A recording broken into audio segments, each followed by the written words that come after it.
partout dans les banlieues, de logement, de travail, de chômage, de discrimination.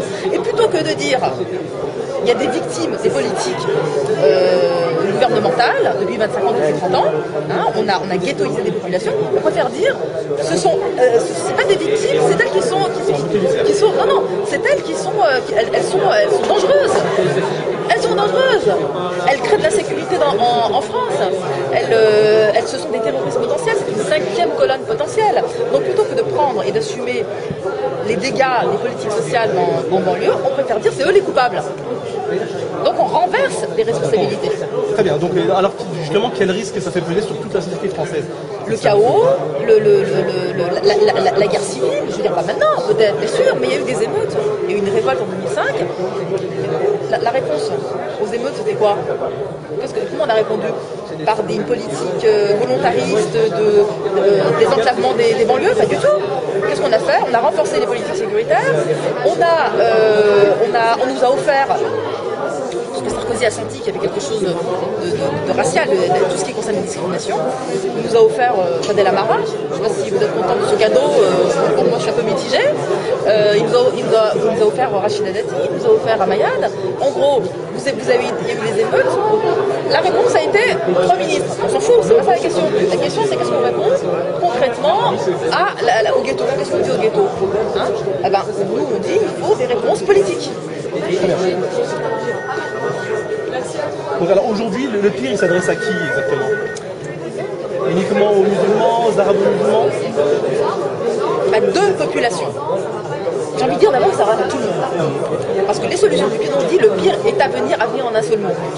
Un mouvement anticolonialiste, antiraciste fort, qui propose une alternative politique, est une solution pour l'ensemble de la société. Donc il s'adresse à tout le monde. Mais effectivement, en priorité, aux habitants des quartiers populaires et aux descendants d'immigrés de l'histoire coloniale et de l'esclavage. Pourquoi? Parce que nous on estime que ceux qui sont victimes des discriminations raciales doivent être les premières actrices de leur lutte. On va lutter, c'est pas comme touche pas à mon pote, hein, c'est des gens qui sont pas concernés qui parlent de nous. Hein, touche pas à mon pote, un blanc pas raciste qui parle à un autre blanc raciste. Lui dit touche pas à mon pote, c'est mon protégé. C'est pas comme ça que ça se passe. Le pote en question, c'est lui qui se bouge, c'est lui qui lutte pour lui-même. Ça c'est une chose. Mais par ailleurs, ça concerne qui d'autre? Ça concerne tous les anticolonialistes sincères.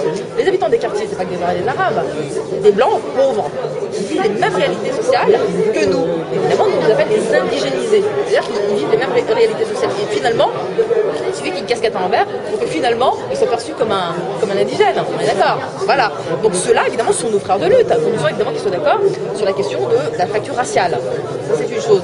Mais tous les anticolonialistes sincères, pas forcément issus d'immigration, mais qui sont de souche, ils sont les bienvenus quand ils sont anticolonialistes. Ils sont anticolonialistes, ils sont antiracistes, ils sont antisionistes. Qu'est-ce qu'on veut de plus? C'est nos frères. Voilà. Une question Des nouvelles de Brice Hortefeux? Il voulait dissoudre le Il pire. fait de manche. Il fait des annonces comme ça, genre on les tient à l'œil, les individus de la République, etc.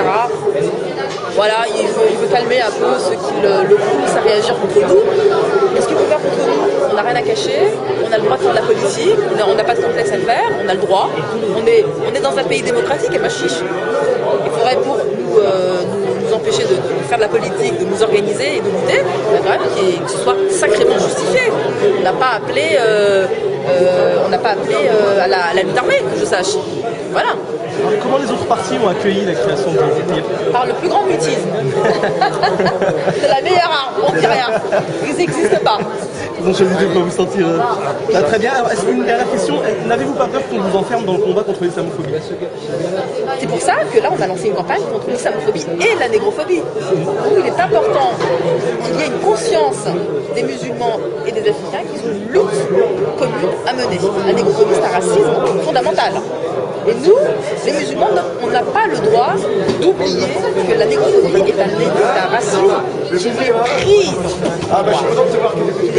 qui les réduit leur humanité, qui est même qui n'est pas dire. Quand Sarkozy dit les Africains ne sont pas rentrés dans l'histoire, on n'a jamais vu un plus grand mépris. Il n'aurait peut-être pas osé dire ça. Il y a un racisme anti-musulman qui a une autre dimension, qui s'exprime autrement. Mais dire qu'ils ne sont pas rentrés dans l'histoire, c'est dire à quel point ils méprisent l'Afrique et les Africains. C'est ça. Et ça, notre devoir, c'est de ne pas l'oublier. Dernière question pour terminer enfin pour moi. J'en ai une, ouais. Qu'attendez-vous de la communauté musulmane justement aujourd'hui que vous êtes lancé? Qu'elle ait une plus grande conscience politique. Qu'elle ait une plus grande conscience politique.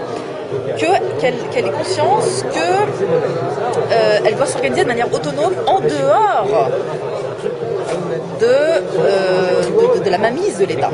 Parce que l'État, bien sûr, il peut faire des salam alek aux musulmans. Il peut dire vous êtes les bienvenus, etc., les caresser, etc. Mais à ses conditions. C'est-à-dire qu'en fait, l'État français, la manière dont il agit, c'est qu'il veut dénaturer l'islam. Il veut le vider de son sens. Hein.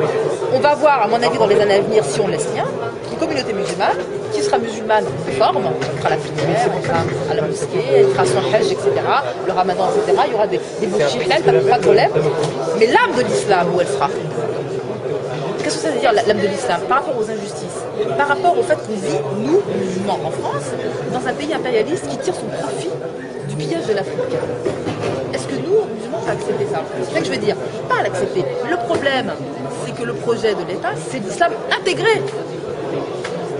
Ça, l'islam intégré, l'islam McDonald's. La forme de l'islam et le fond, c'est quoi? L'Occident. Capitalisme. C'est ça. Très bien. Pas de questions D'autres projets à venir dans le même genre? Non, nos projets, c'est la constitution de collectifs locaux appartenant au Parti des Jeunes de la République, et puis, comme on a dit, la campagne qui débute aujourd'hui dans toutes les grandes villes de France, toute l'année, et j'espère qu'on terminera l'année prochaine, le 8 mai 2011, par une grande marche nationale, autonome toujours évidemment, contre l'islamophobie et la négrophobie. Toutes les prochaines échéances, c'est bien ça. Inch'Allah. C'est le 8 mai la Inch'Allah. prochaine échéance. Inch'Allah. Là, le 8 mai, cette année, il n'y aura pas de 8 mai parce qu'on a trop consacré, on a fait le congrès du pire, on a fait des états généraux de l'islamophobie, on crée des collectifs locaux, on doit avoir notre propre local par nos propres moyens, c'est de l'argent, c'est de l'énergie, etc. Donc c'est pour ça que cette année, on va lever le pied et l'année prochaine, Inch'Allah, on viendra en force. Inch'Allah.